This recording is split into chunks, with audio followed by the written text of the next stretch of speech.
CM దగ్గర తీసుకుపోయి మాట్లాడి ఈరోజు మద్దిమడుగు దేవస్థానం మారుమూల ప్రాంతం దాదాపు ప్రతి సంవత్సరం కార్తీక మాసంలో 5 లక్షల మంది ఇక్కడ మాలదానం చేస్తాం. ఇక్కడ మహారాష్ట్ర, కర్ణాటక, ఆంధ్ర, తెలంగాణ ప్రాంతం మీద మాలదానం చేస్తాం. కార్తీక మాసంలో వైభవంగా ఉంటుంది. మరియు హనుమాన్ జయంతి సందర్భంగా కూడా దాదాపు 1,00,000 మంది ఆంజనేయ స్వామి మాలదానం చేస్తారు ఇక్కడ.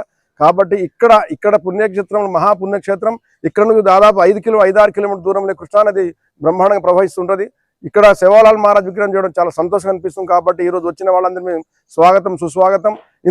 అంత అభిమానంగా తోటి మేము గౌరవనీయ ముఖ్యమంత్రి గారికి మేము మా గుండెలో, మా బంజారా జాతి మా గుండెలో ఎప్పుడు వారికి మేము తరలించుకుంటున్నామని భావించుకుంటాం. కాబట్టి ఈ సదవకాశం మాకు అచ్చంపేట తాలూకాకి ఇవ్వడము, మరి మా ఎమ్మెల్యే గారు వంశీకృష్ణ గారు, మా చైర్మన్ గారు వారు ఎంబడబడి ఈ రోజు ఇంత శివలాల్ మహారాజ్ విగ్రహాన్ని ఇక్కడ మద్దిమడుగు క్షేత్రంలో ఏర్పాటు చేయడం చాలా సంతోషం. కాబట్టి వారికి మేము మనస్ఫూర్తి ధన్యవాదాలు చెప్తున్నాం. స్వామి జై శ్రీరామ్, రామ్ రామ్, జై శ్రీరామ్. ఈ రోజు చాలా పవిత్రమైన రోజు. సీఎం